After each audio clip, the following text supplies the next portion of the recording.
Madame, Monsieur, bonsoir. Merci d'être en direct avec nous sur Canal Algérie, comme tous les lundis soirs. Dernier numéro de la saison. Question d'actu a voulu terminer avec un sujet relatif au cinquantenaire de l'indépendance. La semaine dernière, rappelez-vous, on avait donné la parole aux historiens. L'occasion de revenir sur cette date mémorable du 5 juillet 62, de revenir sur les sujets aussi importants comme l'écriture de l'histoire, le devoir de mémoire, les archives entre autres. Eh bien aujourd'hui, on va tout simplement donner la parole aux universitaires mais aussi à la nouvelle génération. Je vais vous présenter nos invités dans un instant. Professeurs, avocats, chefs d'entreprise sont avec nous pour évoquer la célébration d'une date aussi importante, aussi symbolique pour notre pays, surtout pour parler d'avenir. Un demi-siècle après notre indépendance, quelle Algérie souhaitons-nous? 50 ans après, quelle Algérie comptons-nous léguer à nos enfants?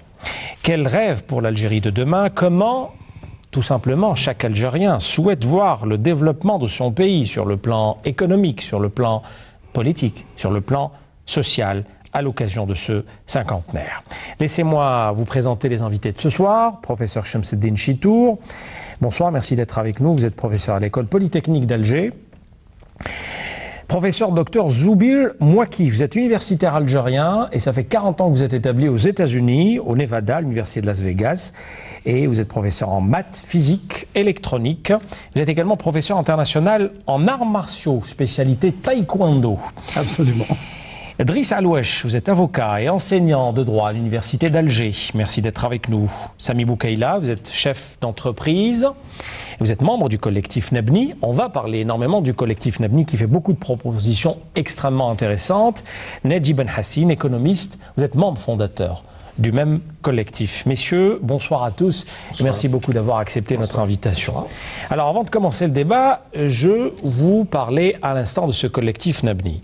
Il a vu le jour il y a un peu plus d'un an, cinquantenaire de l'indépendance oblige, il revient une seconde fois avec des idées, des propositions émises. On va d'ailleurs en savoir davantage dans un instant. Le collectif souhaite en fait contribuer à l'édification du pays sur le plan d'éducation, sur le plan de la santé, sur le plan du progrès social. Nawal Abada a assisté à l'une de leurs séances de travail. On regarde et on revient juste après. Après 50 ans d'indépendance, l'Algérie essaie de se frayer un chemin afin de se hisser au rang qui lui sied. Pour cela, et malgré toutes les réalisations acquises, beaucoup reste à bâtir. Le collectif Nebni, composé de citoyens de tous bords, œuvre justement depuis un peu plus d'une année à apporter sa contribution à cette bataille de l'édification. C'est ainsi que des priorités ont été dégagées.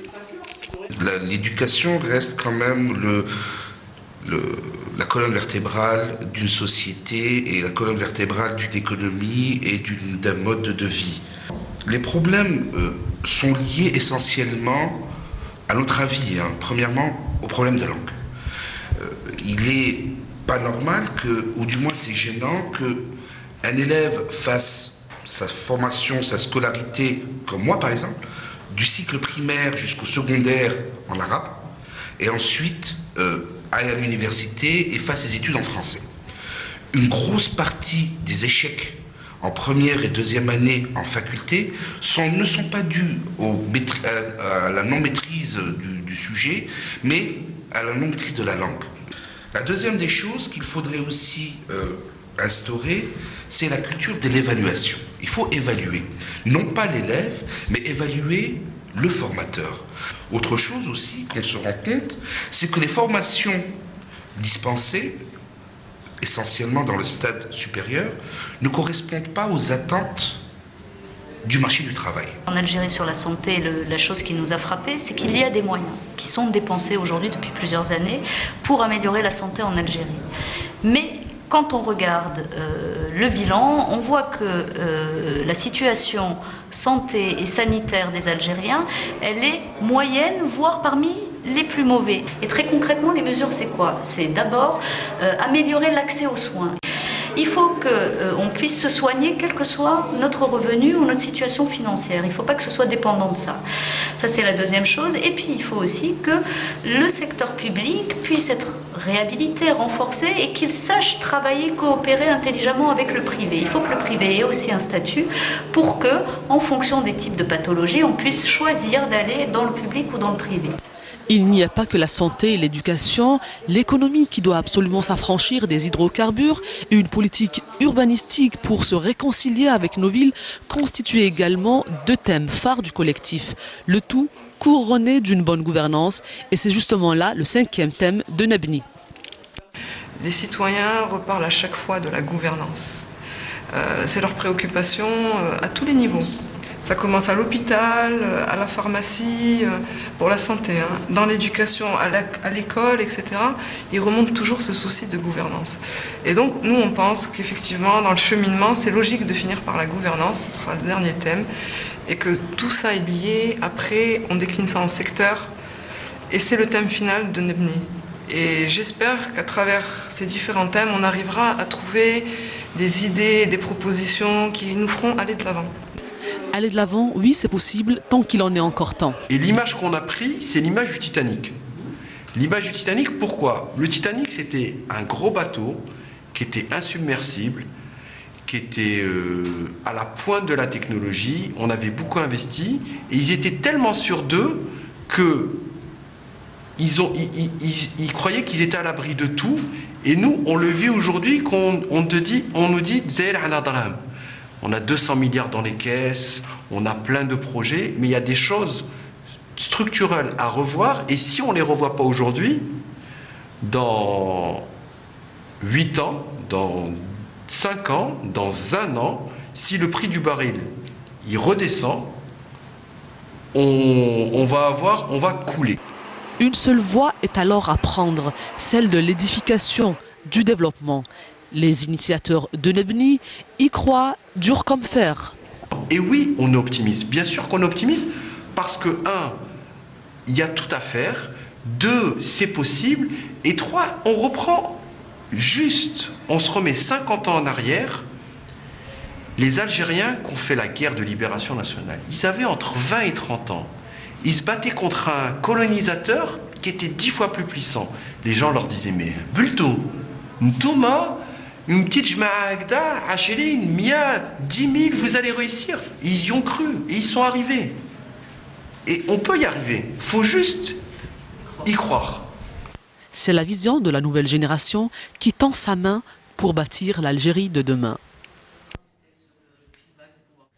Voilà, séance de travail du collectif Nebni. Je vais donner la parole à 2 de leurs membres qui sont avec moi ce soir sur le plateau. Mais d'abord, j'aimerais tout simplement poser la question au professeur Chitour. Alors, ça vous fait quoi de voir, professeur, ce genre de collectif faire ce genre de travail, émettre des propositions, des idées? Ça vous fait quoi, vous, qui avez enseigné plusieurs générations, qui avez connu plusieurs générations? En fait, c'est le fruit de l'université algérienne. Je ne peux que m'en féliciter. Mais surtout, je veux leur rendre hommage d'avoir pris cette initiative, de sortir un peu des sentiers battus, c'est ça, de dire, bon, voilà, nous sommes capables de. Bon, c'est noble, c'est généreux, c'est tout ce qu'on veut, mais il faut qu'il y ait quelque part que l'intendance suive.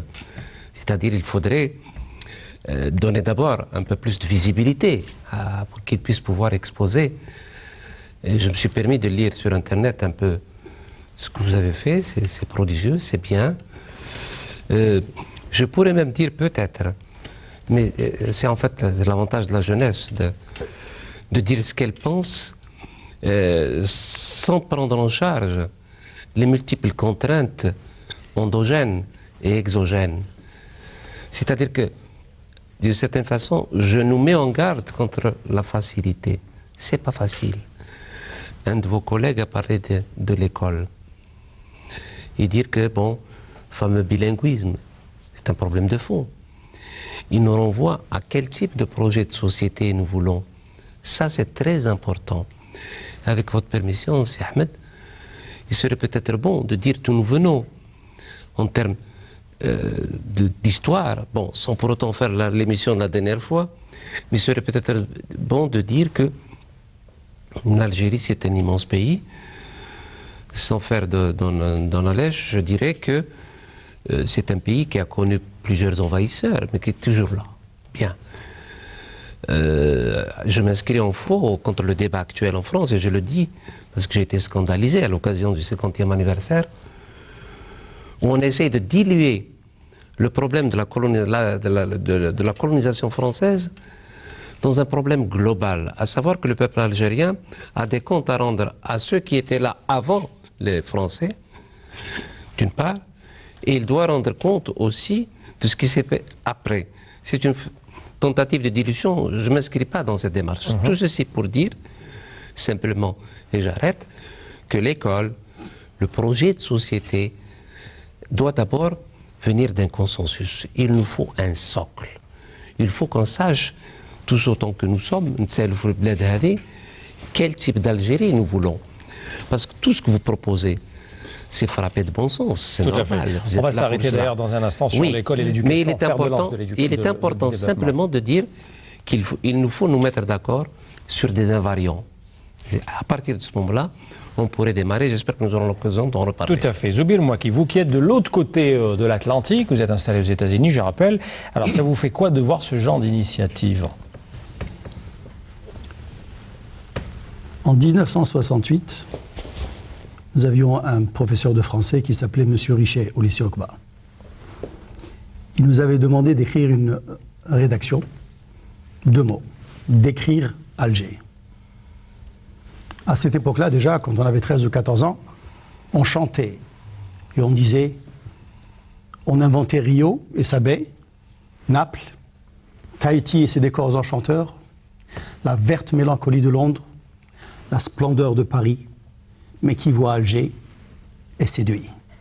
Alger la Blanche, tu mérites bien ton nom. 44 ans après, pourrais-je réécrire cette introduction pour décrire Alger? J'en doute. Et vous, aujourd'hui, quand vous voyez des jeunes, finalement, émettre des idées, 40 ans après, ça vous fait quoi en tant qu'Algérien installé très loin? C'est que ces Algériens, lorsqu'ils sont ici en Algérie, bien sûr, ils ne cherchent... They want hope.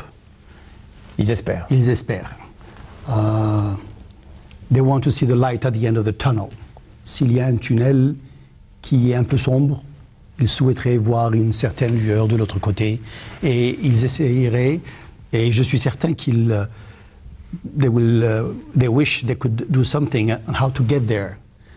Et ils sont prêts à faire n'importe quoi pour arriver de l'autre côté. Et de l'autre côté, je parle de ce tunnel. Mais malheureusement, beaucoup de choses et beaucoup d'obstacles sont devant eux et seuls, ils ne peuvent aboutir à ce rêve. Parce que tout est bloqué, tout est fermé, on ne saurait où commencer. Je rappelle que vous avez beaucoup de difficultés à parler en français. En tout cas, je vous en remercie. Parce que vous avez l'habitude de raisonner, d'enseigner, de parler anglais. Donc, c'est un véritable exercice pour vous de parler la langue française ce soir. Je vous pose la même question, Driss Alouech. Ça vous fait quoi de voir ce genre d'initiative? Moi, l'initiative, je la trouve merveilleuse. Celui qui émet une idée positive, pour moi, elle est positive. Moi qui suis resté en Algérie, moi qui vis ici, la seule question... En fait, j'en ai 2. La première, je reviens à ce que disait monsieur le professeur Chitour, quel type de société on veut construire? Et là, je leur poserai la question, il faudrait qu'ils me répondent, et qu'ils nous répondent. La deuxième question, je dirais tout simplement, il faut y croire. Je suis désolé, il faut y croire. Il faut croire en cette jeunesse, il faut croire en ce pays. Et comment peut-on y croire en ce pays? Eh bien, on peut croire en ce pays par la volonté et surtout la compétence. Même si la question, je vais mettre peut-être les pieds dans le plat dès le départ, monsieur le modérateur, et quelqu'un me disait, vous qui enseignez, vous qui nous chantez à chaque fois, est-ce que on peut encore rêver en Algérie? Je lui ai dit oui. On peut encore rêver en Algérie. Il faut avoir la volonté de rêver, de vouloir rêver. Et la volonté de vouloir rêver, eh ben, elle vient de l'initiative de gens comme Nabni et le reste.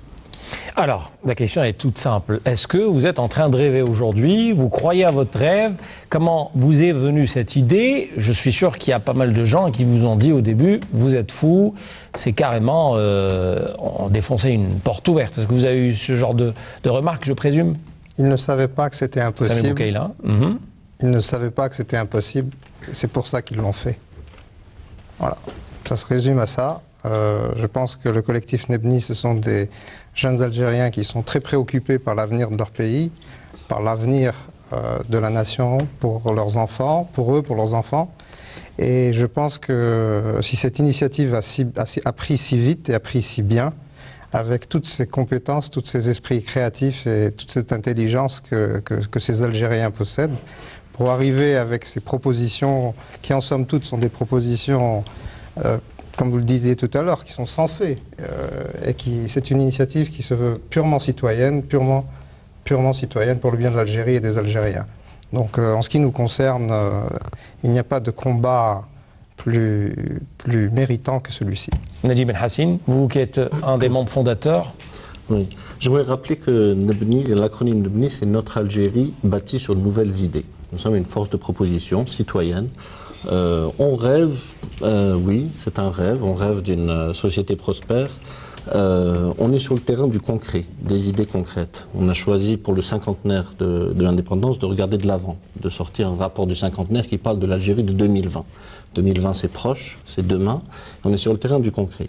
Très honnêtement, avec tout le respect que je vous dois, les jeunes qui interagissent avec nous sur Internet ou lors de nos rencontres, il y en a eu plus que de 100 000 sur Internet, des milliers d'emails qu'on a reçus, les questions de projets de société, très honnêtement, ne les intéressent pas du tout. Personne. Les commentaires qu'on a reçus, c'est qu'est-ce qu'il faut faire pour améliorer l'éducation? Qu'est-ce qu'il faut faire pour pouvoir créer son entreprise sans avoir besoin d'un piston, sans avoir besoin de courir à droite à gauche pour des agréments, etc. Ils veulent des facilités. Ils veulent des facilités, ils veulent des choses très concrètes. Les grandes visions, ce ne sont pas des choses qui intéressent notre jeunesse. Et si on veut parler de projet de société, je relisais ces derniers jours la déclaration du 1er novembre, est très clair sur notre projet de société. On pourrait le reprendre texto, une société juste. Donc vous dites que ce n'est pas un projet de société ou des projets de société qui manquent. C'est pas là, le débat n'est pas là. Les gens attendent de vraies solutions. Les gens attendent des choses concrètes, du domaine du réalisable, du faisable, du possible, dans les 12 mois, 18 mois, 24 mois qui viennent, pas des visions trop lointaines. C'est pour ça qu'on a choisi 2020, parce que c'est proche. D'accord. Alors, professeur Cheto? Oui, enfin, il y a deux façons de voir le problème. Et là, évidemment, il y a la façon, j'allais dire, immédiate, qui est celle de satisfaire des besoins. Mais vous ne pouvez pas satisfaire des besoins si vous n'avez pas une vue d'ensemble. Vous parlez d'un cap. Quelle est l'Algérie en 2020? Quelle est l'Algérie en 2030? Il faut aller très loin. C'est une structure pyramidale. L'Algérie 2030, c'est 45 millions d'habitants. Est-ce que nous allons rester à 1000 kWh par habitant et par an? Est-ce qu'il faut grimper à 2500, qui est la moyenne mondiale? Et si je décide que c'est 2500 kWh, quel type, j'allais dire, de niveau de confort je vais offrir à l'Algérien? Et à partir de ce moment-là, je descends. Combien de centrales je vais mettre? Quelle est la part du renouvelable? Quelle est la part de l'éolien? Quelle est la part des énergies fossiles? Est-ce qu'on peut continuer comme ça, d'une façon frénétique, à sortir du pétrole, alors que nous n'avons pas l'usage? Nous avons des milliards de dollars dans des banques qui s'effritent, et je dis toujours à mes élèves, notre meilleure banque, c'est notre sous-sol. Il eût été évident qu'il est important d'abord d'aller aux fondamentaux. Vous parlez de l'appel du 1er novembre. Mais tout notre malheur vient du fait qu'on n'a pas appliqué l'appel du 1er novembre. Et ça, c'est un drame. Parce qu'actuellement, nous avons des projets de société. M. Ahmed Lahari nous fait l'amitié de nous inviter. Mais nous sommes, actuellement en Algérie, nous sommes tiraillés entre deux projets de société. Vous avez le projet moyen-oriental. Nous sommes arrimés à une sphère civilisationnelle qui n'est pas celle de notre génie propre. Et vous avez ce qu'on appelle, à tort ou à raison, Hizb França, qui sont arrimés à l'Occident. Nous n'avons pas encore fait de synthèse en Algérie pour dire voilà ce que nous voulons. L'Algérien fier de son identité, de ses 3000 ans d'histoire, qui a su bouter tous les envahisseurs, mais qui est toujours là, qui a connu des débâcles, d'accord, mais qui est là, qui assume son histoire avec ses parts d'ombre et ses parts éclairées, et qui se met au travail. Parce que le fin mot de l'affaire, c'est comment remettre la machine en route. Vous parlez du système éducatif. Je suis dans le système éducatif. Ce n'est pas un problème de langue. Il faut à la base dire, est-ce que nous voulons le bilinguisme? Est-ce que nous voulons le trilinguisme? Ça change tout. Et vous pensez que c'est le projet de société qui va permettre d'avoir des emplois aux jeunes Algériens? Oui, attendez, mais il faut que dès le départ, on puisse dire aux Algériens, écoutez, voilà notre système éducatif. Nous n'acceptons plus que les jeunes soient monolingues. Il faut qu'ils soient au minimum bilingues, parfaits bilingues. C'est une façon de leur créer. Actuellement, nous avons des élèves qui ne parlent ni arabe ni français. C'est un malheur. Ce n'est pas parce que je leur donne un job précaire que ça y est, j'ai réglé leurs problèmes. Il faut avoir une vision d'ensemble. L'Algérie n'est pas seule. Elle est dans un environnement hostile. Il faut qu'on tienne compte de ce qui se passe à l'extérieur. Ce que vous faites est très très important. En fait, vous êtes un immense bureau d'études pour ce pays. Et à votre avis, professeur, pourquoi on n'arrive pas à concrétiser ces projets de société? Vous venez de citer deux actuellement. Oui, mais en fait... Il y a divergence entre les deux. Attendez, il n'y a pas la bonne je volonté. crois que le plus simple serait de mettre les pieds dans le plat, comme l'a dit tout à l'heure le collègue. Nous avons ceux, à tort ou à raison, qui croient qu'ils ont la légitimité révolutionnaire. Ils sont là, pour la nuit des temps. Ou bien doivent-ils, comme l'a dit le président Assitif, si je puis me permettre, passer la main. À 48 heures de législative. Oui, passer la main. Passer la main à cette jeunesse. Dire, écoutez, nous avons fait ce que nous avons pu, avec des hauts et des bas. Le moment est venu de changer de paradigme. C'est pas en disant, bon là, je fais ce type de travail, j'arrive à faire ça. Nous ne sommes pas seuls. Donc il est très important qu'il y ait une volonté affirmée qu'on passe le flambeau à la jeunesse. Et ensuite, on déroule tout ce qui va avec, la stratégie multidimensionnelle, parce que les défis sont très importants pour le futur. Alors, je crois que vous voulez rebondir sur le projet de société, Zoubel Mouaki. Comme le disait le professeur Chito, pardon, je pourrais peut-être parler au nom de la communauté algérienne à l'extérieur du pays. Je suis certain que nous avons des cadres qui sont très valables et qui sont d'un niveau supérieur. Mais l'Algérie a investi en certains d'entre nous et nous a envoyés à l'étranger pour faire des études. Et cela fait par exemple 39-40 ans que nous sommes à l'extérieur du pays, et même 10 ans après, il y avait des étudiants qui allaient se former à l'extérieur du pays. J'étais chez mon frère il y a 2 jours, et j'ai vu un vieillard qui meurt, c'est comme une bibliothèque qui brûle. Je ne suis pas encore un vieillard, j'espère, mais notre carrière, on a fait notre carrière. Et nous avons des enfants actuellement. Ces enfants aimeraient participer dans le futur pour aider nos frères qui sont ici en Algérie. On a parlé de construire un bridge entre l'université américaine et l'université algérienne. On avait commencé à faire ça en 90 et en 92. Ça fait plus de 22 ans. Est-ce que quelque chose a été fait? Notre secrétariat d'État qui parle de la communauté à l'extérieur du pays, des cadres à l'étranger, etc., etc. Rien, absolument rien n'a été fait. Nos responsables qui sont à l'extérieur du pays, nos ambassades, nos consulats, etc., ils ne savent même pas que ces gens-là existent.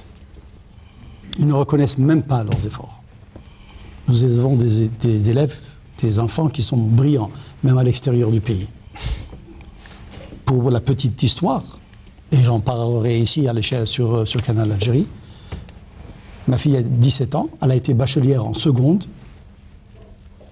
elle avait 14 ans, elle a quand même terminé sa première et terminale. Et en première, elle a pris des cours de terminale, et quand elle est arrivée en terminale, elle a pris des cours universitaires. Quand on lui a donné son baccalauréat, non seulement on lui a donné son bac, mais on a mis dessus Advanced Honors Diploma. Donc il y avait des mentions bien, des mentions très bien et excellent. Elle a eu une mention au-delà de l'excellence. Elle a eu un 23 sur 20. J'en ai parlé dans la famille avec mes frères et mes sœurs, etc. Ils sont tous dans l'enseignement. Ils me disent, explique-moi comment que ce ninja a le 23 sur 20. On récompense les enfants quand ils travaillent bien. une distinction présidentielle a été envoyée à la maison de la part du président Bush avant que Obama ne prenne office, de la Maison Blanche, avec Laura Bush, sa femme, pour féliciter cet enfant. Cet enfant qui est algérien.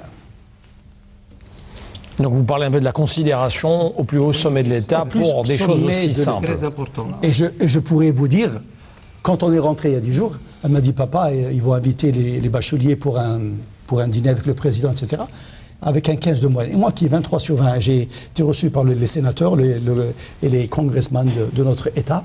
Pourquoi on ne m'invite pas. Pourquoi on ne m'invite pas? Je pense qu'il est un peu difficile de lui expliquer. Driss Haloueche. On va revenir, on revient toujours sur ce projet de société, parce qu'il y a une problématique aujourd'hui. On revient toujours à la question clé. C'est vrai que les gens de Nebni, moi, leur initiative, je la trouve encore une fois, au risque de me répéter, merveilleuse. Mais je rejoins mon éminent collègue et néanmoins ami, le professeur Chitour, qui a beaucoup d'expérience. Il nous faut un projet de société, Ejma'a. Où c'est qu'on veut aller? Nebni fait, oui, avec des jeunes, avec trucs, d'accord, le jeune il veut, mais est-ce qu'il y a une suite? Est-ce qu'il y aura une suite? Moi je suis prêt, j'ai fait du volontariat, je suis prêt à aller aider Nebni, mais je suis en train de me demander, est-ce qu'il ne va pas y avoir un frein? Moi mon rêve de l'Algérie, puisque je vais encore une fois mettre directement les pieds dans le plat, mon rêve d'Algérie, c'est des rêves de primates. Hein? Des rêves primaires de primates. C'est de revenir à cette Algérie des années que je considère extraordinaires, des années 70, où le lycée était lycée, où l'université était une université, où les étrangers venaient faire leurs études ici, où les collègues étrangers, enseignants, faisaient leur service civil à l'université d'Alger, Constantine, Oran, parce que c'était un passage oblige. Ils sont aujourd'hui diplomates, députés, je ne parle pas de la France ou ailleurs, j'ai même eu, et nous avons eu à la fac de droit d'Alger, des ambassadeurs de Côte d'Ivoire, du Bénin, et j'en passe. Je me dis, c'est peut-être un rêve de primate, mais il y a un antagonisme entre deux sociétés. Il ne faut pas se voiler la face. Alors ce projet de société, on l'a fait, on ne l'a pas fait, on doit le faire. On ne l'a pas fait. Qu'est-ce qui se passe et pourquoi on ne l'a pas fait? 50 ans après, on attend toujours ce fameux projet. On ne l'a pas fait parce qu'il y a des blocages. Et ces blocages sont faits par une certaine catégorie de personnes qui, fondamentalement, à mon sens, et très modestement, ne veulent pas et n'ont pas les capacités d'ériger ce projet? Bien sûr, oui, ils ne veulent pas parce que ça ne les arrange pas ou peut-être parce qu'ils n'ont pas les trucs, c'est tout simplement. Alors, Sami Boukaila? Vous savez, la problématique du projet de société, c'est une problématique de fond. Et à notre sens, ce n'est pas quelque chose qu'il faut qu'on mette en avant. Vous savez, quand on a un problème qui est trop important, à trop embrasser peut étreindre. On ne réglera pas le problème ainsi. Nous, de notre côté, en ce qui concerne l'avenir, on pense qu'il faut agir sur des choses qui sont qui touchent directement à la vie du citoyen. Vous avez par exemple choisi l'éducation et la santé. Tout de suite, éducation, santé. Hier, on a parlé de culture, d'urbanisme, etc. Vous savez, le formatage culturel de l'individu, son aspiration quant à la société dans laquelle il veut évoluer, etc. Tout ça, c'est un processus d'apprentissage et c'est une agression. Sur ces gens en permanence. Aujourd'hui, on est bombardé par les télévisions occidentales et puis depuis quelques années par les télévisions, du Moyen-Orient.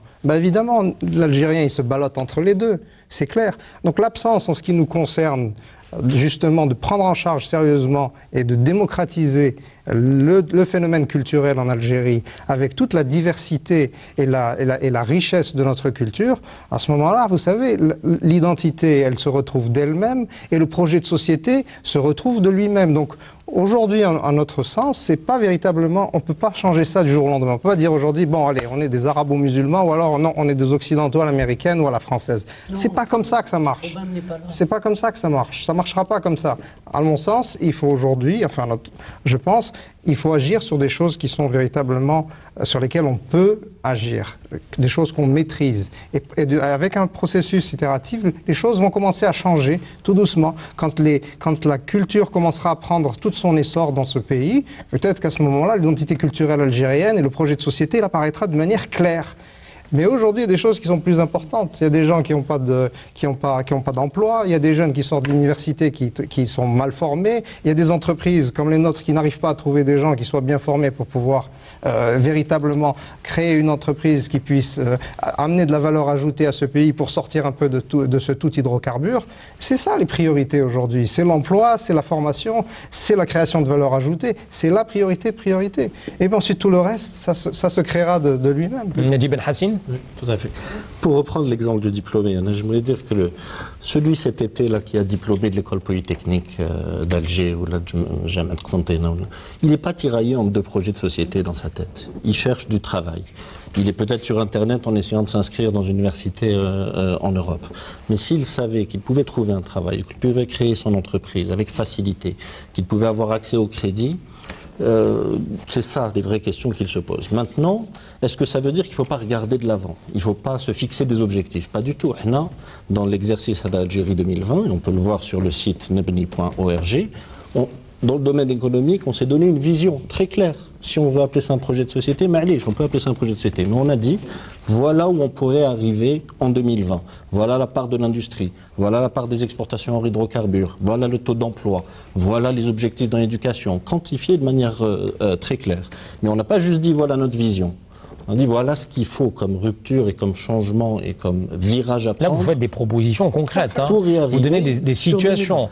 Voici notre système de santé actuel, voici ce qu'on propose. Exactement. Voici notre système éducatif, voici ce qu'on propose. Vous proposez l'alternative. Et on n'est pas exactement, on propose des solutions et on n'est pas naïf à se dire est-ce que ça va être mis en œuvre ou pas. Et de toute façon, c'est pas la peine de réfléchir à ces questions parce qu'ils ne veulent pas mettre en œuvre. On ne se dit pas ça. Non, pour reprendre l'expression qui a été mentionnée tout à l'heure et qui devient célèbre, on est en train de planter des graines dans un terrain fertile. Elle est pas mal en tout cas l'expression. On est certain qu'en plantant des idées nouvelles, des idées concrètes, en impliquant la société, il va produire des fruits, Inch'Allah. Il faut être patient simplement. Mais je le répète, D'accord, oui, allez-y. Je pense que ce que vous dites, c'est correct. J'admire ce que vous êtes en train de faire. Mais pour que ça puisse se concrétiser, je pense qu'il faut changer les mentalités. Les mentalités, et il faudrait aussi qu'il y ait un moyen de communication entre les gens avec lesquels on travaille, avec lesquels on vit. Nous, les Algériens, on manque de communication. S'il y avait 4 personnes à cette table, un boulanger et un boucher, le boulanger montrerait au boucher comment préparer le pain. Je vous garantis que le boucher lui dira de se taire et lui dira non, c'est comme ça qu'il faut le faire. Et vice-versa. On ne s'écoute pas. On s'entend, mais on ne s'écoute pas. On n'a pas le temps de digérer et to digest what we have just said. Digérer ce qu'on a dit. Quand on prend un ordinateur, l'ordinateur en 1947, quand le premier transistor avait été inventé par Shockley en Angleterre, l'ordinateur était une salle de ce type. Maintenant, tout le monde a un ordinateur sur les genoux, etc. Tout ça, ça n'a pas commencé à l'échelle universitaire. C'est pas parce qu'on a un département de recherche scientifique que nous avons pu... Ça se commence à l'initiation, comme le disait le professeur Chidour tout à l'heure, ça commence à l'initiation. Quand l'enfant a 6 ans et commence pour sa première année, il y a toute une préparation pour que ce jeune homme, quand il arrive en terminale, puisse dire « moi j'aime les mathématiques » ou « j'aime les sciences » et j'ai envie de faire ceci ou de cela. En fait, en seconde, le traçage est fait. En principe. Mais malheureusement, il y a beaucoup d'étudiants qui arrivent, d'élèves, quand ils arrivent en terminale, on leur dit ce qu'il faut faire. Et c'est malheureux. Professeur Chetour. Oui, en fait, on ne va pas ouvrir de polémique. Tout ce que font les collègues, et comme je le dis et je le répète, est très intéressant et doit être poursuivi. Ceci étant dit, je prends un exemple. J'ai peut-être le privilège sur vous, c'est d'avoir fait le système éducatif. Je connais de l'intérieur. En 1999, le président de la République nous a demandé de revoir le système éducatif. Il a installé une commission. Pour la réforme du système éducatif. Pour la réforme du système éducatif. On l'a installé pour la réforme de la justice. Il y avait 2 commissions, c'est vrai. Et donc, pendant près de 6 mois, tout ce que l'Algérie comportait de compétences s'est retrouvé au Club des Pins. Et j'étais du nombre. Nous avons travaillé. Nous nous sommes battus pour un futur pour cette Algérie. Nous voulions une école éclairée, une Algérie fascinée par l'avenir. Nous avons eu fort à faire. Nous avons abouti sur un rapport qui n'a jamais été conclu. Et je le dis officiellement. Ça veut dire quoi? Ça veut dire que nous avons eu à nous battre. Malheureusement, et je répète, peut-être un mot qui vous choque, c'était 2 projets de société. On ne voulait pas de ce type d'école. Non.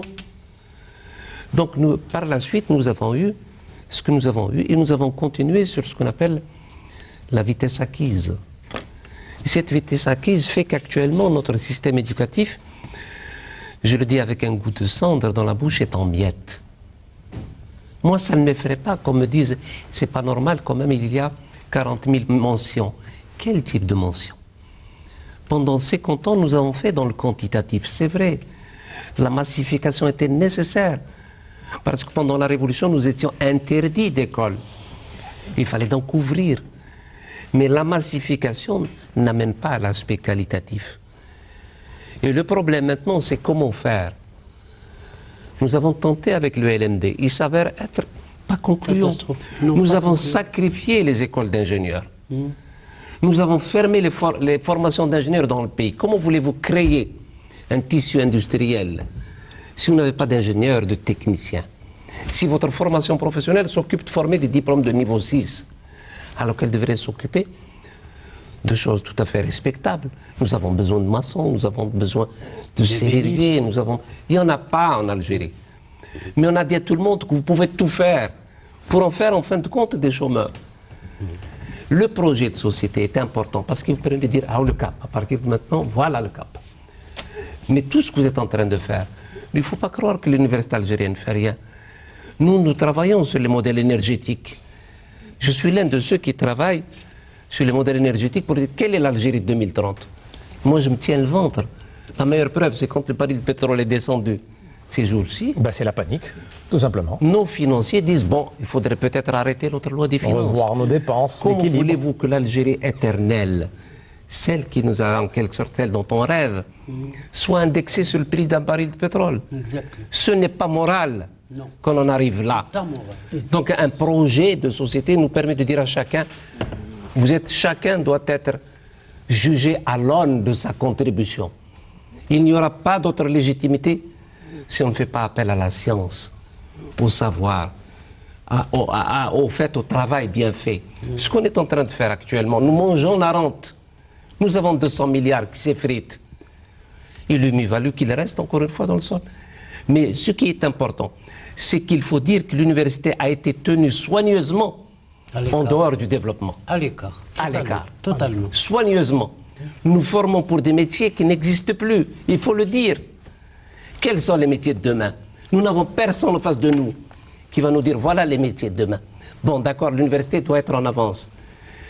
Mais comment faire des métiers si vous avez un tissu industriel en peau de chagrin? La période boumedienne, la période boumedienne dont personne n'en parle, c'est une période bénie. En 15 ans, nous avons fait 22 milliards de dollars de pétrole, de 65 à 78. Tout le tissu industriel qui reste date de la période boumedienne. Nous avons un outil de raffinage de 25 millions de tonnes, date boumedienne. Nous avons du GNL, date boumedienne. Toutes les entreprises qui ont été laminées ont été construites pendant cette période-là. Nous n'avons pas d'industrie de matière plastique. Pourquoi? Parce qu'en 79, on a arrêté. On avait un steam cracking, paf, plus rien après. C'est des problèmes de fond. Alors qu'est-ce que nous avons actuellement? Nous sous-traitons. On ramène de matière plastique et on fait des gadgets. Mais avant, on était des constructeurs. Aucune société ne nous aidera à investir dans l'aval. Il faut bien se mettre ça dans la tête. Elles viennent que pour pomper. Là, dans l'amont, ils s'étaient fait. Ils nous aident à pomper le pétrole, à pomper le gaz. Mais personne ne veut nous aider à faire un steam cracking. Ça fait 5 ans qu'on travaille avec Total pour faire un deuxième steam crack. Il n'est toujours pas opérationnel. Nous n'avons pas. Nous consommons 1 million de tonnes, mais nous ne savons pas. Nous en ramenons de l'étranger. Très bien. Donc, et donc il y a un problème, je termine là-dessus. Il faut mettre à plat. Qu'est-ce qu'on veut? Quels sont les défis de demain? Les défis de l'eau, les défis de l'énergie, les défis de l'environnement, les défis du changement climatique, la faim. Nous sommes arrivés à ce que 80% de notre facture alimentaire vienne de l'étranger. C'est un drame. Voilà. Très bien. Donc vous faites un plaidoyer finalement et vous dites que l'université a été tout simplement écartée de ce projet de société ou carrément de cette marche vers le développement. Complètement. Et j'aborde et je suis entièrement d'accord avec ce que dit le professeur Chitour. C'est pour ça que, sans paraître têtu ou sadique, passez-moi l'expression, j'abonde, je suis d'accord avec vous, je suis pour l'initiative, j'aime l'initiative, je suis pour les jeunes, vive les jeunes. Et pour la volonté aussi. Oui, la volonté. Parce que la volonté, on la voit, elle existe, elle est là. On voudrait savoir où on va, qu'est-ce qu'on veut, quel type de... C'est vrai, moi je me pose la question, quel type de société je vais laisser à mes enfants? Moi je veux une Algérie prospère. Je rêve d'une Algérie digne, d'une Algérie intellectuelle, d'une Algérie travailleuse, d'une Algérie réfléchie. Lorsque je vois l'étudiant de première année, là aussi dans le domaine de l'enseignement, puisque j'y suis, lorsque je vois l'étudiant de première année quand il me dit « Cher, en toute modestie, je lui dis « Mais tu peux.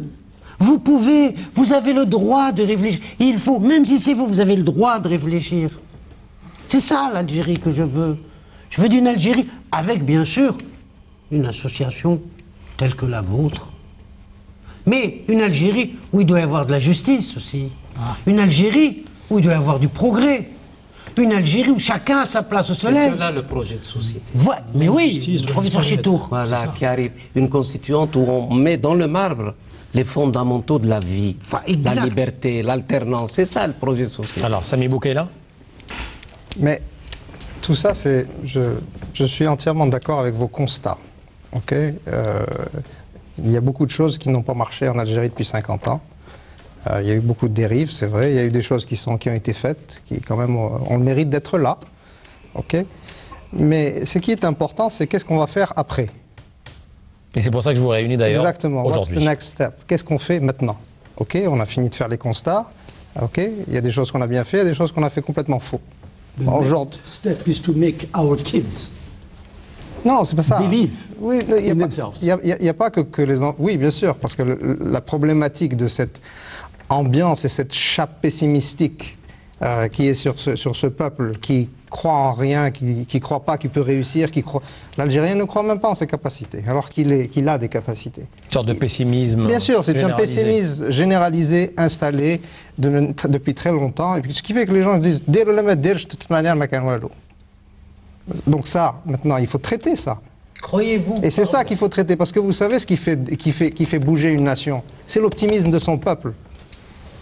C'est le dynamisme de son peuple. Donc aujourd'hui, il faut adresser ce genre de choses. Donc pour vous, Sami Boukaila, le vrai ou le véritable premier chantier déjà, c'est de changer les mentalités. La clé est dans chacun d'entre nous.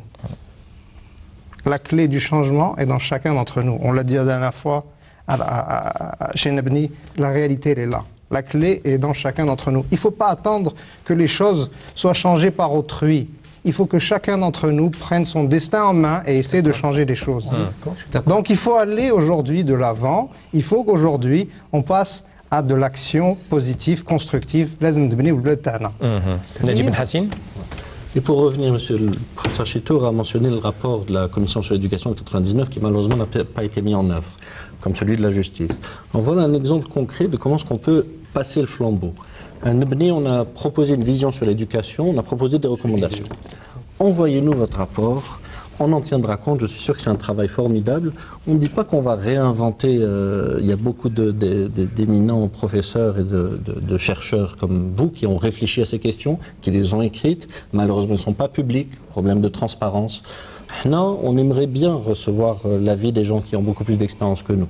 Envoyez-nous votre rapport sur l'éducation, réagissez sur la vision, quand les gens disaient, quand vous disiez il faut une vision, allez sur nabni.org, nabni.org, sur l'éducation, on a une vision en 2020. Sur la santé, on a une vision en 2020. Sur l'économie, on a une vision. On ne dit pas que c'est la vérité.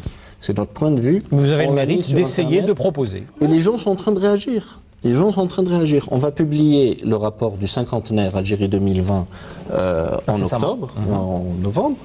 Et ça sera enrichi des réactions de chacun. Donc c'est vraiment un débat. Là, on propose des idées pour le débat public. Je voudrais juste terminer par revenir sur cette parabole du Titanic, parce que le professeur Chito a mentionné cette dépendance vis-à-vis du pétrole.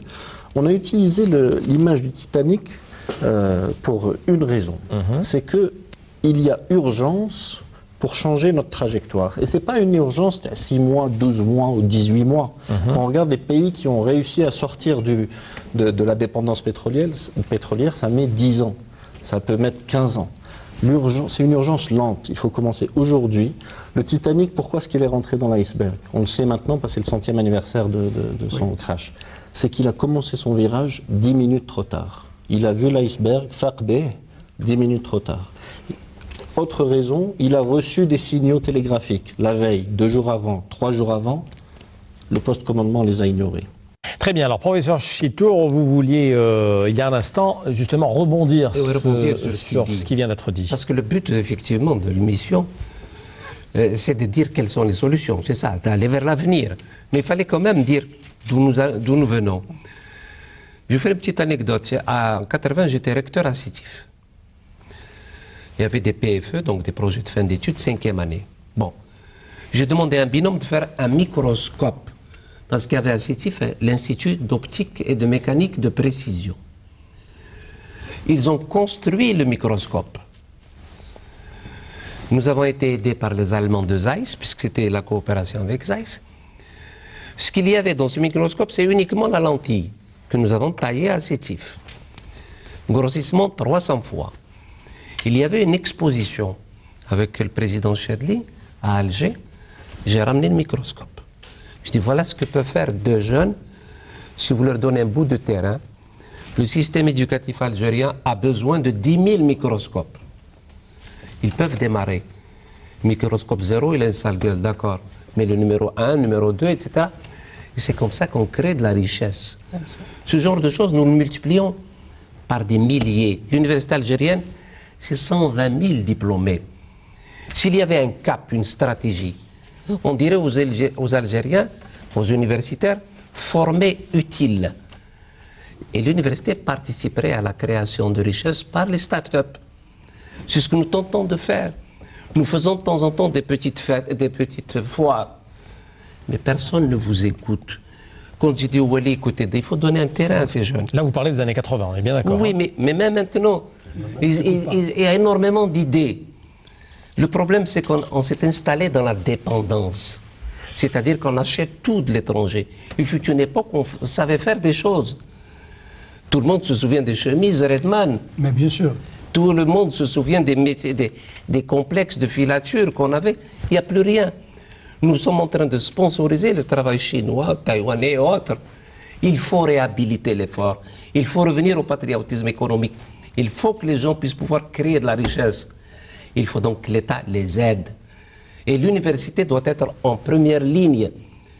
Elle ne peut pas, elle ne doit pas rester marginalisée comme elle l'est actuellement. Donc je milite pour une insertion, pour une vision nouvelle d'université, capable de mobiliser, à la fois dans le cadre du système éducatif, parce que le ministère de la formation professionnelle, une petite dernière anecdote.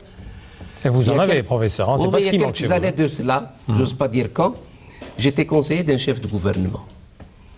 On a acheté des micros pour le système éducatif. À l'époque, 3 000 $. J'étais scandalisé. J'ai dit non. J'ai appelé Mentalishta à Paris. Je ne sais pas si vous connaissez Mentalishta, c'est un grand monsieur qui était directeur à l'UNESCO. de la division informatique. Je lui dis, écoute, nous voulons acheter des micros. Il me dit, écoute, pour $500, j'ai fait l'expérience avec la Bulgarie. On peut faire la même chose en Algérie. Bon, ça ne s'est pas fait parce que le gouvernement Hamrouche est parti. Mais je crois savoir, et c'est là où on peut peut-être aider à la fois avec la communauté étrangère, avec Nabni, avec tout le monde, notre système éducatif doit être revu de fond en comble. La première chose à faire, qui ne coûte pas cher, qui crée de la richesse, qui crée du travail, c'est de construire des micros. Vous savez qu'on peut faire un micro à $50. C'est le cas du Brésil, c'est le cas de l'Inde, c'est le cas de l'Égypte. Qu'est-ce qui nous empêche, nous, d'amener, avec l'aide des Nations Unies, ce laptop à $50, le mettre ici en place et créer des ateliers de fabrication. C'est une maîtrise, ça donne du travail, ça coûte pas cher et ça permet de donner une nouvelle vision pour le système éducatif. Et je crois que c'est une bonne chose parce que même à l'époque, j'avais demandé aux collègues qui étaient à l'étranger, aux enseignants et aux chercheurs, de donner chacun $100. On met un fonds à l'étranger de tous les chercheurs et ce fonds sera dédié pour l'achat d'ordinateurs pour le système éducatif. Voilà des actions que l'on peut faire et qui peuvent avoir un impact direct sur le système éducatif. D'accord. Alors, Samuel Boukaila, il y a un mot que j'ai pas... Qu'est-ce qui vous a... J'ai vu une grimace. L'État doit aider. Vous savez, l'État doit créer les conditions idoines. Il ne doit pas aider. Parce que le problématique dans ce pays, c'est que tout le monde est devenu assisté. N'est-ce pas? Les 35 millions d'Algériens ou 36 millions d'Algériens sont assistés. Pourquoi? Parce que c'est toujours l'État qui prend en charge. Il prend en charge tout, jusqu'à la distribution de logements. C'est quelque chose d'aberrant, ça n'existe pas ailleurs. Il faut que l'État crée les conditions qui permettent aux Algériens de s'émanciper, de construire, de créer des start-up, d'émuler de la qualité, de créer de la compétition pour améliorer la qualité tout azimut, de produits, de services, etc. L'État doit créer les conditions, il ne doit pas aider, il doit juste être là pour arbitrer. On ne peut pas avoir un État qui est juge et parti. Il est l'arbitre et il est le joueur en même temps. C'est pas possible. C'est une vision libérale. Oui, c'est une vision libérale, mais c'est une vision aujourd'hui qui a fait ses preuves en Chine en 30 ans, malgré un parti communiste. Ok, on a libéré les énergies des individus, ils sont devenus très productifs, ils ont élevé leur niveau à tout azimut. Donc l'État doit créer simplement les conditions. Et en créant les conditions... On en revient. Najib Ben Hassine. Ce qu'on essaie justement dans le Nabni, c'est de sortir des schémas idéologiques. La libéral, la socialiste, la non. On essaie d'être pragmatique. Ce qui a fait le succès des Chinois et de Deng Xiaoping, c'est d'être pragmatique. Il y a des domaines où l'État doit intervenir, doit agir. Il y a des domaines où il doit céder. Est-ce qu'un Wali doit décider de donner un terrain à X, à Flan ou à Flan? Est-ce que c'est à lui de décider si un projet de pâte est mieux qu'un projet de lunettes? Malheureusement. Parce que vous avez cité l'exemple du Wali qui devrait donner un terrain à un jeune. Vous avez cité l'exemple d'université qui travaille avec les Nations Unies pour travailler sur la production d'ordinateurs. Je parlais avec un ami qui est dans l'imprimerie. Et je lui disais, j'essayais de savoir, je lui parlais de ce qu'on proposait. Je lui disais, qu'est-ce que tu attends de l'État? Il m'a dit une chose, il nous simplifie la vie. J'en ai marre de recevoir la visite de l'inspecteur, d'attendre un agrément que je ne vais jamais avoir. Le stagiaire qui n'est pas bien formé, je vais le former. L'ordinateur, mais qui me simplifie la vie. J'ai besoin d'importer du colorant, je suis un tout petit entrepreneur, pourquoi est-ce que je dois passer par un grossiste? Parce que c'est tellement compliqué d'importer. Ça résume le souhait de la majorité des jeunes entrepreneurs qui veulent se lancer dans les affaires. Ça ne veut pas dire que l'État n'a rien à faire. Mais il faut bien qu'il y ait de la surveillance, du contrôle financier, du contrôle fiscal, tout ça, ça doit bien exister. Derrière il y a énormément, il y a une réforme de l'État à faire pour que l'État se retire de l'attribution d'un terrain où je vais faire ça, où je vais enlever ça, où je vais contrôler, Par contre, qu'est-ce que ça veut dire? Ça veut dire que l'État, après que l'entrepreneur ait créé son entreprise, ait la capacité de suivre, et les contrôles internes et les garde-fous pour qu'il n'abuse pas de ce pouvoir. On appelle ça la réforme de l'État et la gouvernance, le 5e thème de Nabni que nous avons présenté hier. Donc c'est des choses concrètes, c'est pas des slogans. On revient encore à une idée, mais je suis entièrement d'accord avec vous, je m'en félicite. Mais quand on me dit que c'est un wali ou c'est un truc, moi j'en veux à personne. Mais il y a certains qui dirigent qui n'ont pas les compétences voulues. Ils n'ont pas cette capacité de réflexion. Non pas qu'ils ne réfléchissent pas, que Dieu me pardonne, mais ils n'ont pas cette prise de décision. C'est pour ça que je reviens encore une fois. Qu'est-ce qu'on veut? De quelle Algérie on veut? On veut une Algérie de justice, une Algérie où il y a la compétence, une Algérie où il y a la science. Je ne peux pas faire quelque chose, je ne suis pas entrepreneur, je ne suis pas entrepreneur. Tout le monde veut être entrepreneur et tout le monde veut gagner de l'argent. Tout le monde veut rouler en 4x4.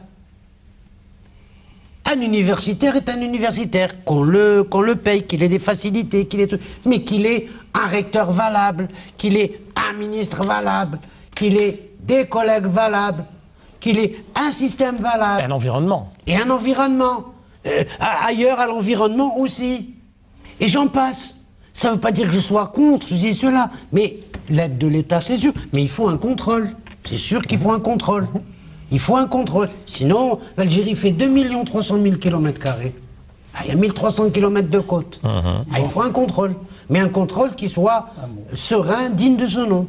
Zobé Mouaki. Donc, ce que tout le monde est en train de dire pratiquement, c'est qu'il existe un manque de communication entre ces gens-là, puisqu'ils vous disent l'État Irtena, c'est-à-dire ils ne peuvent plus communiquer avec ces gens-là parce qu'on leur met les bâtons dans les roues. Il faudrait que les hommes de science puissent faire les gens, les jeunes élèves. On ne leur a pas enseigné l'art de réfléchir, l'art de penser. Du tout. Tout le système d'éducation que je vois actuellement, grève sur grève, grève sur grève, grève sur grève, ensuite le tour au baccalauréat, tout le monde a passé le bac. Qu'est-ce qu'ils ont appris? Qu'est-ce qu'ils ont... Donc je pense qu'il est très très important de dire, peut-être révolutionner, je ne sais pas si c'est le terme, we have to revolutionize the whole system of education in this country. Tout est à revoir, comme il disait. J'aimerais bien voir ces jeunes grandir, aller à l'école, faire ce qu'ils doivent. Et ensuite, on aurait chez nous des polyglottes, des gens qui peuvent parler plusieurs langues, alors qu'ils apprennent la langue arabe, bien sûr, la langue arabe. Mais pourquoi ne pas revivre? Ça n'a jamais marché et ça ne marchera jamais. L'arabe, le français, l'anglais, normalement, quand l'élève arrive en terminale avant l'université, il devrait au moins parler 3 langues. Couramment. C'est l'une des choses qui nous manque. Que vous soulignez. Professeur Chito? Oui, en fait, toujours dans le même sens, quand on parle de Wali, c'est vrai. Vous insistez également sur l'éducation. Oui, le gros problème que nous avons en règle générale, c'est que l'administration fait tout. C'est elle qui bloque tout, c'est elle qui sait tout, et nous sommes tout le temps, en quelque sorte, en face d'elle.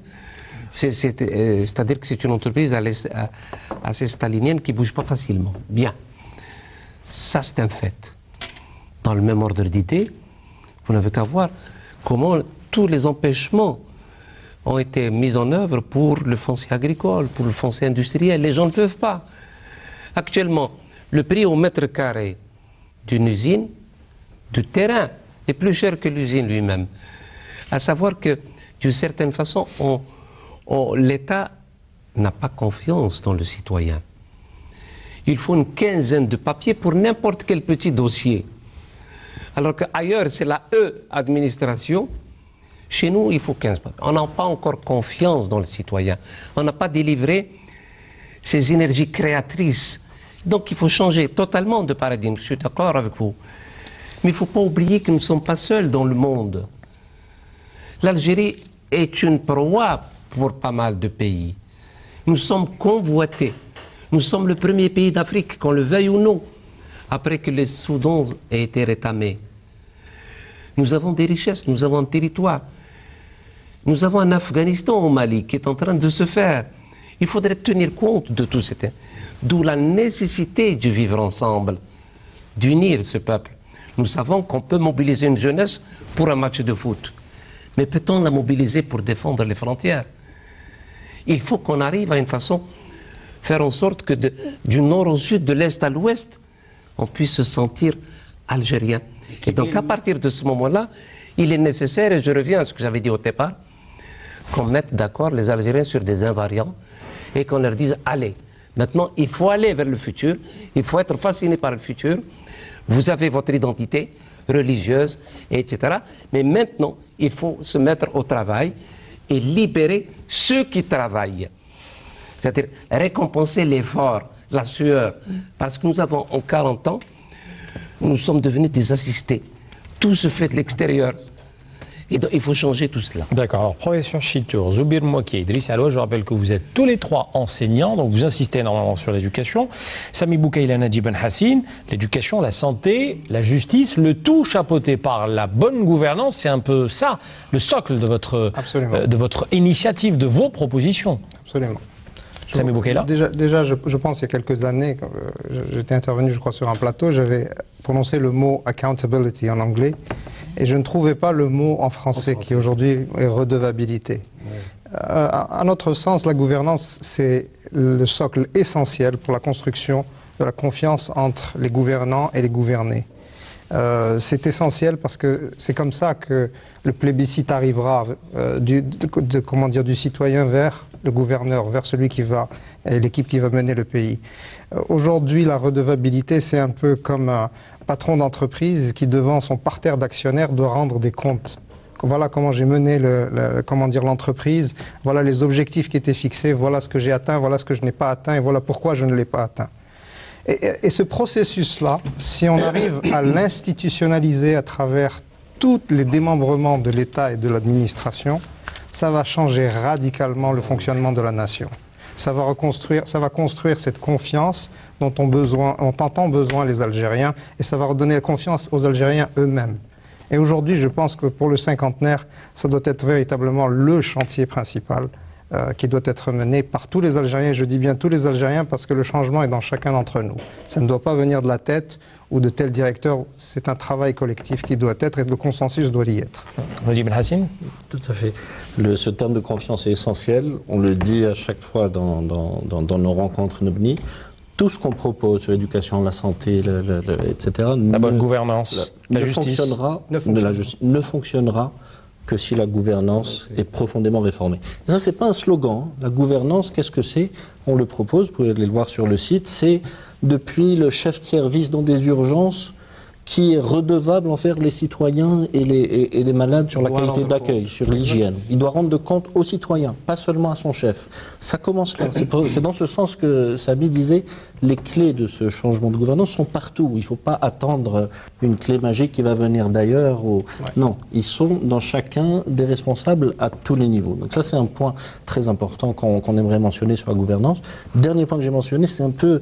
on a beaucoup insisté sur l'éducation, l'enseignement. Je voudrais juste noter qu'on a beaucoup de fatalisme, qu'on ne peut rien faire si on ne change pas les mentalités. Si on est défaitiste un peu. On est défaitiste. Non, c'est le système, on ne peut rien faire, etc. J'aimerais rappeler qu'il y a des pays avec des niveaux d'éducation beaucoup plus faibles que les nôtres, des pays avec des niveaux d'enseignement supérieur beaucoup plus faibles que les nôtres, qui font du 7-8% de croissance depuis 10 ans. Sauf le Vietnam, sauf des pays d'Europe de l'Est, sauf des pays en Asie, en Amérique latine. C'est pas une fatalité. Il ne faut pas attendre qu'on ait des gens super formés. Vient de vous dire ils n'ont pas de pétrole. Ils n'ont pas de pétrole. Il y a une corrélation. C'est essentiel. Il faut couper le cordon avec cette manne. Cette manne pétrolière, il faut couper le cordon. D'accord. Alors, on a consommé un peu plus d'1 heure et on doit rendre l'antenne, on doit terminer. Alors, messieurs, voilà ce qu'on va faire. Voilà ce que je vous propose de faire. Hein. C'est vraiment on va dire le dernier mot pour chacun d'entre vous. Je vais vous demander de prendre la parole, chacun, et de faire une sorte de plaidoyer. La question est simple. Quel rêve avez-vous pour cette Algérie indépendante depuis 50 ans? Quel rêve pour l'Algérie de demain? Comment chaque Algérien souhaite voir son pays? Et quoi laisser aux futures générations? Chacun d'entre vous a 1-2 minutes pour faire une sorte de plaidoyer et dire réellement au plus profond de lui comment il voit l'avenir aujourd'hui qu'on célèbre, qu'on fête notre cinquantenaire. Qui veut commencer en premier? Vous êtes avocat, peut-être vous êtes bien placé, Idriss Alouache. Allez, un bon petit plaidoyer de 2 minutes. D'abord, une gouvernance du vrai parler, une gouvernance de la vérité, une gouvernance de la compétence, du savoir et de la sincérité et de l'amour de la patrie. Ça, c'est le premier point. Mon rêve, une justice, et je dis bien une justice, et je suis avocat, je dis je veux une justice saine. Je veux aussi, quand je dis je veux, je souhaite... C'est votre droit. Oui, je veux et je souhaite qu'on puisse savoir dialoguer, parce qu'on ne sait pas dialoguer. Je veux qu'on dise des vérités. Je veux une Algérie où il y a la science, une Algérie où il y a une école performante, et une Algérie où on puisse se comprendre sans antagonisme. Nous avons 2 300 000 km². Nous sommes Algériens de Tlemcen à Ain Ghazam. Et je dis, pour ça, moi je suis fier. Qu'il soit de Constantine, qu'il soit de Tizi Ouzou, qu'il soit de Annaba, moi je suis fier. L'essentiel, c'est qu'il faut que ce pays soit un pays digne. Et comme l'a dit mon ami, encore une fois, professeur Chitour, il y a les autres pays qui nous surveillent. Et nous sommes menacés. Et cette menace, je ne veux pas qu'elle pèse sur mon pays et sur mes enfants. Merci. Avec un mot, si vous le permettez, monsieur le modérateur, mes sincères félicitations à cette jeunesse et surtout à ceux qui ont réussi au bac, au BEF et particulièrement à une petite Amel, tout simplement. Qui est votre fille d'ailleurs? C'est votre espoir et vous en avez tout à fait le droit. Soubir Mouaki? Il y a certains points qu'il vient juste de mentionner. Il nous a pris quoi? Il nous a rien laissé, quoi. Alors l'injustice doit disparaître, le système éducatif, communiquer, donc la communication est très importante. Il faut qu'on apprenne à s'écouter entre nous. Et je souhaiterais que chaque Algérien, de près ou de loin, puisse se réveiller le matin et en se regardant dans un miroir dire que je vais aller travailler pendant 8 heures. Qu'est-ce que je pourrais faire pour cette Algérie? Si chacun d'entre nous faisait cela, on pourrait travailler 7 heures par jour, comme les Japonais, et non pas 17 minutes par jour. Votre rêve, Sami Boukaïla? Vous êtes jeune, vous avez encore beaucoup... Non, jeune, pas si jeune. C'est qu'en Algérie qu'on dit qu'on est jeune alors qu'on a 50 ans. Ah, vous en avez 50? Non, pas bien loin. Pas bien loin. Maintenant 60, on est jeune. C'est 3 fois 20, hein. Non, sérieusement, la jeunesse, Elle est dans l'esprit. Elle est dans l'esprit d'abord et dans le dynamisme. Moi, mon souhait, mon vœu, c'est une société, une nation basée sur le mérite. Résorber en priorité ce qu'on appelle en anglais le knowledge gap, parce que qu'on le veuille ou non, le savoir c'est quelque chose qui nous manque beaucoup. Notre jeunesse doit apprendre, doit être assoiffée d'apprendre, et d'apprendre tout le temps, et on apprend tous les jours. Une économie diversifiée, non plus une économie basée sur le pétrole. Quand on sait que les Américains ont aujourd'hui 1 trillion de barils prouvés et qu'ils vont devenir les plus gros exportateurs de pétrole du monde. Ils sont déjà les plus gros exportateurs de gaz. Donc on ne peut pas construire notre avenir simplement sur cette ressource. Donc une économie diversifiée qui est basée sur le travail des Algériens et sur la valeur ajoutée qui est créée. Et puis enfin, le citoyen au centre des préoccupations. Et tout cela à travers le rétablissement d'une gouvernance à tous les niveaux de l'État. Voilà. Najib Ben Hassim. Ce qui est bien en venant après les autres, c'est qu'on peut dire qu'on est d'accord avec tout, Et je suis d'accord avec tout ce qui a été mentionné. C'est le même rêve que j'ai, une société juste, une société de confiance, notamment pour les jeunes, en termes d'emploi, qu'un jeune puisse se dire, je vais aller me former, je vais sortir, je vais être diplômé, et j'ai l'espoir de trouver un travail, sans devoir connaître quelqu'un. J'ai l'espoir de pouvoir créer une entreprise, sans qu'on m'embête, sans avoir besoin d'un piston ou quoi que ce soit.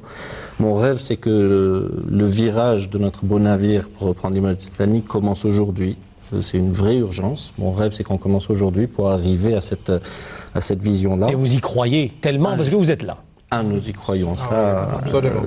On disait, même si on a 10 personnes dans une salle lors de notre présentation, on continuera d'y croire.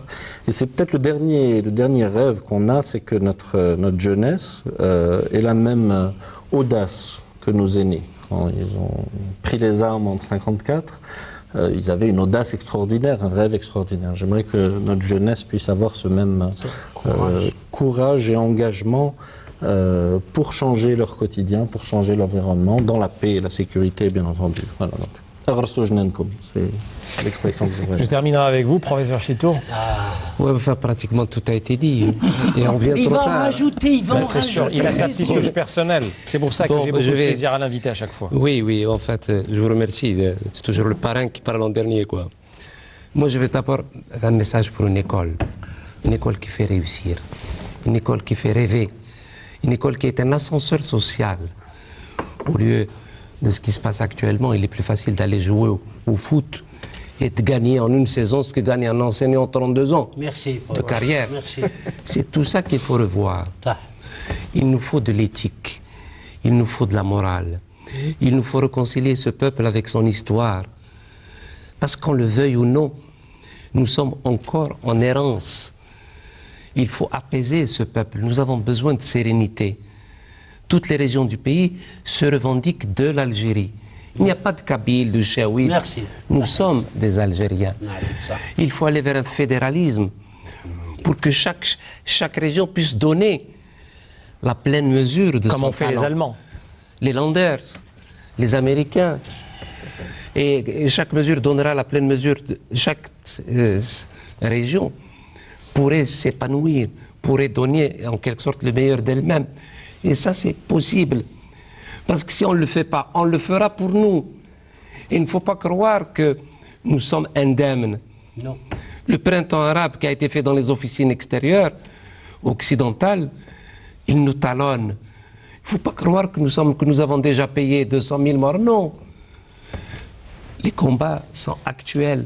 Il faut que la jeunesse soit écoutée. Il faut qu'il y ait des conférences de ce type, qu'on puisse s'adresser aux jeunes pour qu'on les mette au courant. Il ne faut pas croire, qu'ils sont... C'est vrai que maintenant, ils disent que c'est bon, ils ont cette expérience, c'est bon. Mais peut-être qu'il faudrait arriver à les mettre dans le jeu, comme vous disiez tout à l'heure, qu'ils fassent en quelque sorte le même pari que leurs aînés, que nos aînés, qu'ils aillent vers le futur. Je voudrais simplement ajouter aussi autre chose. Il y a d'énormes défis. Le premier défi, il faut donner à manger à ce peuple. On ne peut pas continuer avec 80% de notre facture alimentaire qui vient de l'étranger. Il faudrait régler le problème d'énergie. Vous avez parlé des États-Unis. Le fait qu'ils vont devenir exportateurs d'ici 3 ou 4 ans fait que le prix du pétrole n'appartient plus à l'OPEP. C'est terminé. Ça veut dire quoi? Ça veut dire que notre loi des finances, il ne faut plus croire l'indexer sur le prix du pétrole. C'est terminé. Il faut tourner le dos au pétrole. Il faut aller vers l'éco-citoyenneté. Actuellement, nous sommes des égaux-citoyens. Comment y aller? Il faut former à l'école. L'imam doit faire son prêche. Il faut qu'il parle des économies d'énergie. Et nous nous sentirons tous concernés, parce que cette Algérie qui nous tient au cœur, il faut qu'elle ait un meilleur destin. Merci, professeur Shamseddine Chitour de l'école polytechnique d'Alger, Zoubir Mouaki, professeur docteur, universitaire algérien installé à l'université de Las Vegas au Nevada, aux USA, États-Unis d'Amérique. Vous êtes professeur en maths, physique, électronique et vous êtes également professeur international en arts martiaux, taekwondo. J'espère qu'on a été gentil avec vous ce soir. Driss Alouache, avocat, enseignant de droit à l'université d'Alger, et Sami Boukaila, chef d'entreprise, Nadi Ben Hassine, économiste. Vous êtes tous deux membres du collectif Nabni. Pour ceux qui ne connaissent pas, le site internet du collectif s'affiche en bas de votre écran, www.nabni.org. Vous n'avez qu'à rendre visite à ce portail internet et vous allez découvrir un peu toutes les propositions, toutes les idées émises, en tous les cas, à l'occasion de ce cinquantenaire. Merci énormément d'avoir accepté notre invitation. C'était le dernier numéro de la saison. Alors, avant de vous quitter, je tiens à remercier mon équipe qui m'accompagne depuis le mois de septembre, tous les lundis soirs. Ahmed Ben Nabi, le réalisateur, Rafiq Selloum, le script, Hakim Mella, le régisseur de l'émission. Je remercie bien évidemment toutes les équipes techniques qui se succèdent au Studio 1 tous les lundis soirs. L'ensemble de l'équipe souhaite prompt rétablissement à notre décorateur, Sofiane Bounoua, absent du plateau depuis 4 mois, malade. On lui souhaite en tous les cas qu'il guérisse vite et qu'il revienne parmi nous le plus vite possible. Merci à tous. Je vous donne rendez-vous en septembre pour la rentrée. J'ai été très heureux de vous accompagner pendant toute cette saison. Excellente suite des programmes. Bonsoir.